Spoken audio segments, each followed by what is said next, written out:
E nesse vídeo aqui nós vamos separar ele em duas partes. Uma parte sem spoilers, para falar um pouco de como é a atmosfera do jogo, o que eu senti ali jogando um pouco o começo do jogo.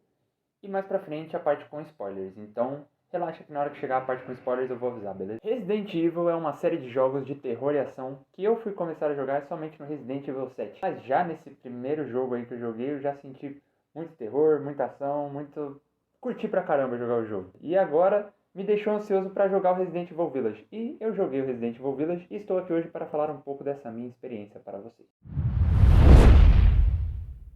Fala galera, você está no OsGeeks, o canal que te mantém informado de todas as notícias aí, novidades do mundo da cultura pop aí. E vamos pro vídeo. Hoje nós vamos falar de Resident Evil Village, um jogo de terror e ação aí para maiores de 18 anos. O jogo ele tem como base um conceito de exploração, onde você tem um mundo ali semi-aberto, onde você pode ir para diversas áreas, explorar, pegar item, abrir aqui, voltar, pegar coisa lá atrás, pegar coisa lá na frente, volta, e assim vai. Misturado com o gênero já que a gente conhece de crafting, né, de já um pouquinho de exploração de alguns lugares específicos, né, na série de Resident Evil, e muito terror e muita ação. E com essa nova mecânica de exploração, o jogo conseguiu atingir aí um nível bem único de uma experiência de gameplay, né, que consegue balancear de forma magnífica o terror e a ação. Vamos começar então falando um pouco da história do jogo, né? O jogo se inicia aí trazendo um pouco um conto sobre a vila da onde o jogo se passa ali, né? Uma história que a Mia está contando para sua filha Rose, né? Então o jogo já nos situa um pouco da situação da história do jogo, né, do conto, que se assemelha muito à história do jogo, a história do casal, né, como eles estão após os acontecimentos do Resident Evil 7, que foram traumáticos, né? E agora eles têm uma filha, eles estão morando na Europa, né, devido às indicações do Chris.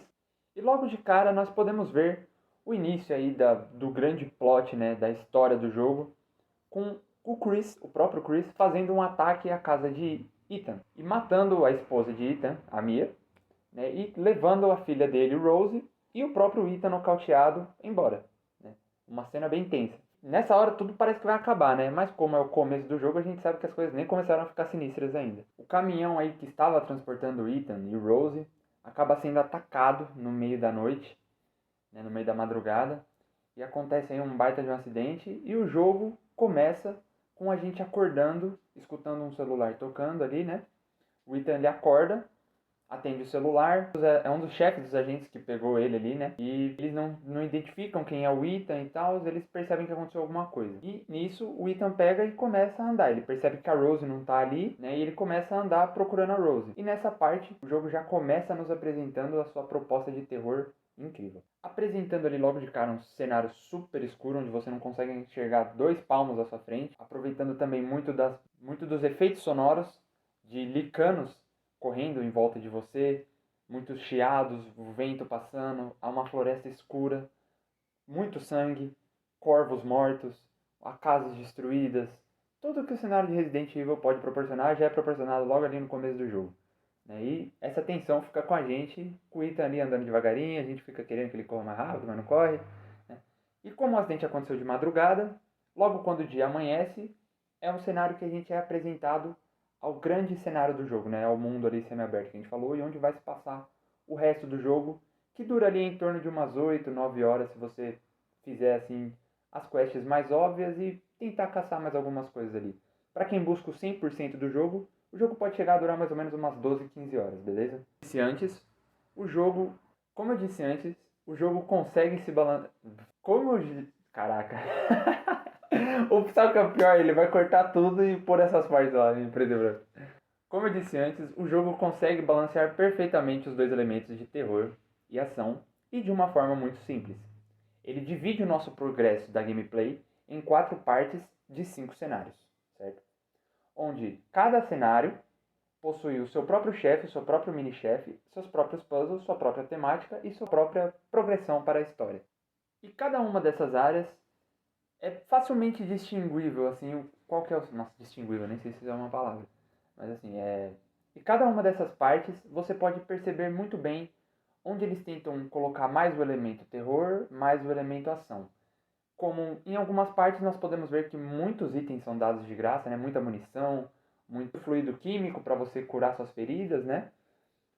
E você, nessas partes, consegue sair correndo, atirando em todos os bichos que aparecem à sua frente. Aí você pega uma munição, atira, explode, vai. E é isso.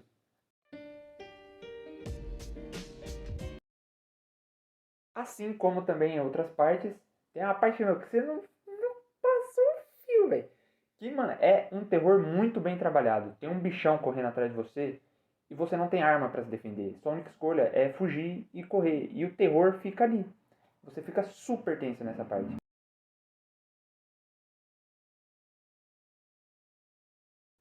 Falando um pouco agora dos antagonistas do jogo.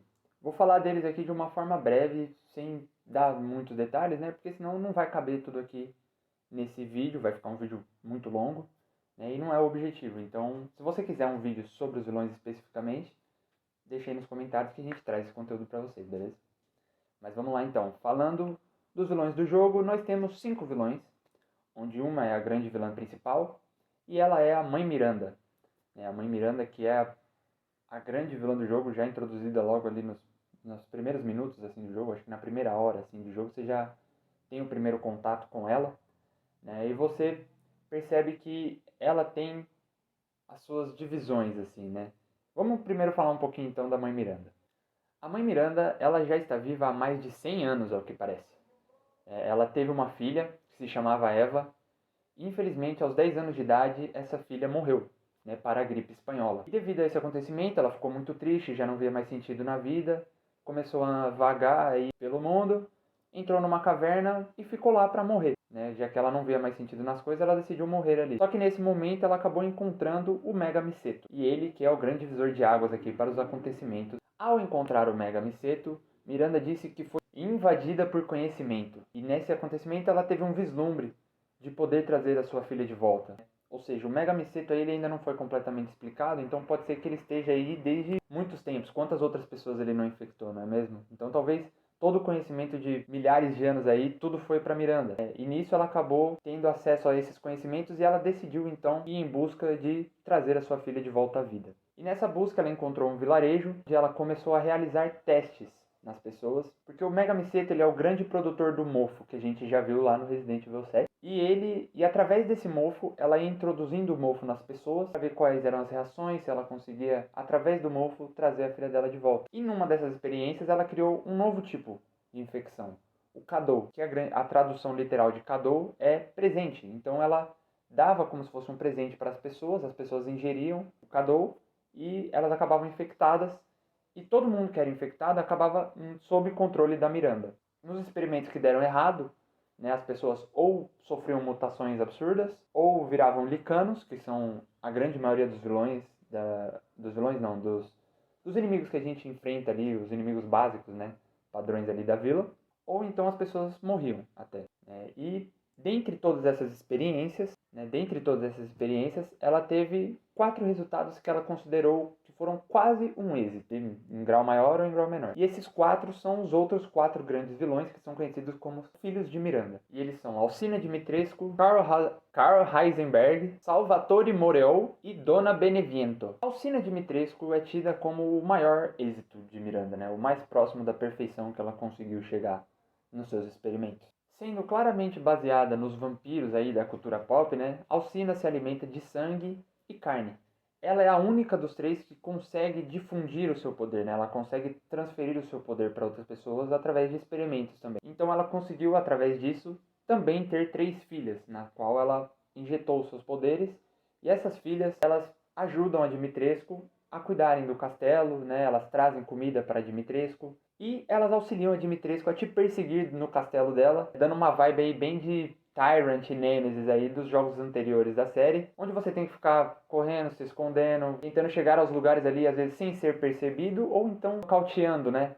O Tyrant, pelo menos, era nocauteável. A Dimitrescu, você não consegue nocautear. Você atira nela, ela literalmente limpa assim o tiro. Então você não tem como matar ela naquele momento. Você tem só que conseguir ir desviando dela, fazendo os puzzles, resolvendo as coisas, para depois chegar na boss fight dela. E sua boss fight é recheada de ação, né? Tendo, que nem eu falei, muita munição, muito recurso para você poder recuperar a vida, né? Usar o xarope lá na mão. E é isso. Já Salvatore Moreau sofreu uma mutação que o remete muito àqueles Hunter Gamma de jogos anteriores da série, na qual quando ele abre a boca o ponto fraco fica exposto, ou no caso o próprio Salvatore fica exposto.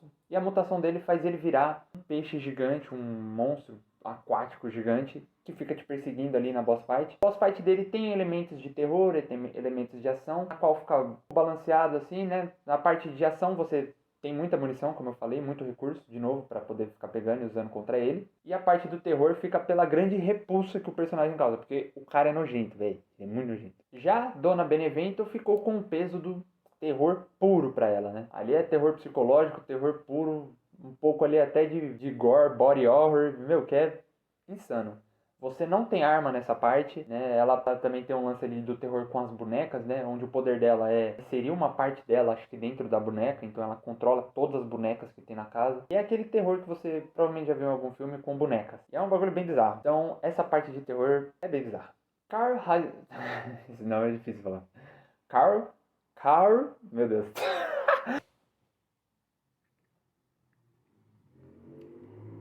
Heisenberg fica responsável por mesclar muito bem as duas coisas. Chega a ser até irônico, né? Porque o último dos chefões do jogo é uma coisa que mistura terror e ação muito bem, e os últimos jogos da franquia tentam misturar terror e ação muito bem, né? É bem legal. E nessa área do Heisenberg nós temos uma inspiração muito forte em body horror, né? Que é um gênero de terror aí onde temos mutações em corpos e coisas estranhas acontecendo, onde lá ele tem uma fábrica. Nessa fábrica ele fica pegando pessoas, corpos, né, às vezes, na maioria das vezes corpos, na real, e ele substitui os membros deles por brocas, por coisas mecânicas, hélices e... Mano, é bizarro. E eles vêm pra cima de você e, que nem, aqui volta aquele elemento da falta de luz. Então é um ambiente escuro, muitas vezes, onde você só vê a faísca passando assim na parede e você sabe que ali tem um bicho. Só que você não sabe qual bicho que é. Você já fica com medo, porque você tem que matar o bicho pra passar por ali. Então é bem legal essa parte, né? Quando chega ali a boss fight dele também, é um body horror bizarro.